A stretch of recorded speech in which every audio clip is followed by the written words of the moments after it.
రాష్ట్రం నష్టపోతుంది. ఇవాళ సంవత్సరానికి 15,000 కోట్ల ఆదాయం తగ్గుతూ వచ్చింది. దీని ఎఫెక్టు రేపు అన్నిటి మీద పడుతుంది. ఉత్పత్తి ఆగిపోయింది. ఇవాళ ఇక్కడ కన్స్ట్రక్షన్ ఫీల్డ్ 35 లక్షల మంది 35 లక్షల మంది పని కల్పించేది మొత్తం పల్లెటూరు నుంచి ఇక్కడ దాకా ఆగిపోయింది. మొత్తం అంతటి కూడా మనకు సర్క్యులేషన్ ఆగింది. ఇంకో వైపు పోతున్నారు బిల్డర్లు. శాంతి భద్రతల పరిస్థితి దారుణంగా అయింది. దందాల వసూలు ఎక్కువైంది, పర్సంటేజ్ల వసూలు ఎక్కువైంది. కొత్త ఇండస్ట్రీ ఒకటి వచ్చే పరిస్థితి లేదు, ఒకటి పర్మిషన్లు వచ్చే పరిస్థితి లేదు. కింది స్థాయిలో సర్పంచ్ల కాంచి దాదాగిరి మొదలైంది. పోలీసుల నుంచి రక్షణ లేదు, ప్రజలకి లా అండ్ ఆర్డర్ కంట్రోల్ లేదు. ఈ పరిస్థితులలో మళ్ళీ దొంగతనాలు పెరిగినాయి, మళ్ళీ దౌర్జన్యాలు పెరిగినాయి.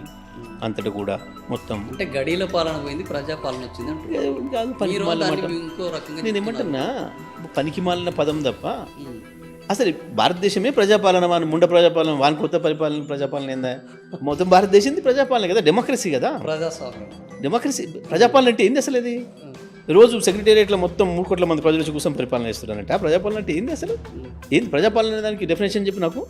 ప్రజలు ప్రజాపాలన డెఫినేషన్ నేను మళ్ళీ అడుగుతున్నా. ఇది కూడా నాకు ఒకటి అర్థం కాని, ఇదొక అర్థం కాని పదార్థమే. ప్రజాపాలన అంటే డెఫినేషన్ పదార్థాలు ఉన్నాయి. ఇప్పుడు సామాజిక తెలంగాణ ప్రజాపాలన అర్థం లేదు. వాడు అనడము, వీళ్ళు వేయటము. ఈ హౌజ్లే దానికి డబ్బా కొట్టి దాన్ని ఒక అందంగా తయారు చేసి దాన్ని ఒక ఎజెండాగా మార్చి పెట్టి ఏంది వాట్ ఇస్ ప్రజాపాలన చెప్పం. ప్రజలు తమను తాము పాలించుకోవడం ప్రజాపాలన, అదే ప్రజాస్వామ్యం. మరిగా భారతదేశంలో 78 ఏళ్ళు జరుగుతుంది కదా. కొత్తగా వచ్చింది ఏంది? కొత్తగా వచ్చిన మార్పు.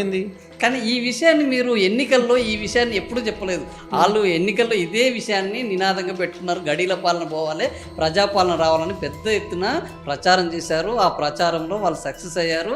మనకు పరాజయం పాలైంది. కానీ ఇప్పుడు చెప్తున్నారు ఆ విషయాన్ని అని. చాలా సింపుల్. గడీల నుంచి పరిపాలన జరుగుతుంది అసలు భారతదేశంలో? జరిగితే వాళ్ళకి ఎక్కువ ఉన్నాయి ఇప్పటికి కూడా, కాంగ్రెస్కి. మరిగా అసలు గడీలు ఎవరుకున్నాయి? ఇప్పుడు కాంగ్రెస్ ఎమ్మెల్యేలు మంత్రులుంది ఎవరుకున్నాయో?